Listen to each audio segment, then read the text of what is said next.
गस्ती गर्दैछु है मैले।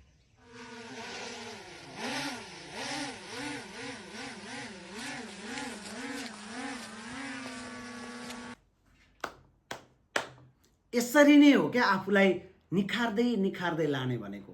विज्ञान र प्रविधिको युगमा हरेक कुरामा आफूलाई चाहिँ निखार्दै लयो भने मानिस सबल हुन सक्छ, मानिसले केही गर्न सक्छ।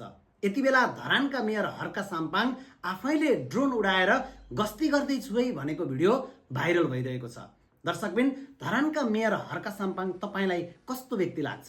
मलाई उहाँ एकदमै श्रमलाई बुझेको, पसिनाको महत्त्व बुझेको मानिस हो जस्तो लाग्छ र यस्ता मानिसहरूले देशलाई केही दिन सक्छन्।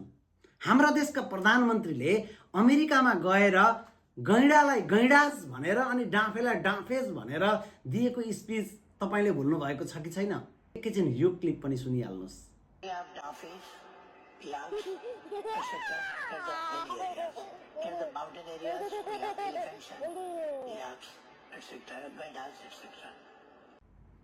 यस्तो छ पारा। ल हेर्नुस् त, यो अवस्थामा तपाईले देशमा प्रधानमन्त्रीबाट के आशा राख्न सक्नुहुन्छ? मलाई चाहिँ केही कुराको पनि आशा छैन। यसरी धरानका मेयर हर्का साम्पाङले चाहिँ प्रविधिसँग पनि आफूलाई निखार्दै, प्रविधिसँग पनि आफूलाई घुलमिल हुँदै अगाडि बढाउन खोज्नु भएको छ। तपाईलाई कस्तो लाग्छ धरानका मेयर? त्यो चाहिँ कमेन्टमा लेख्नु होला।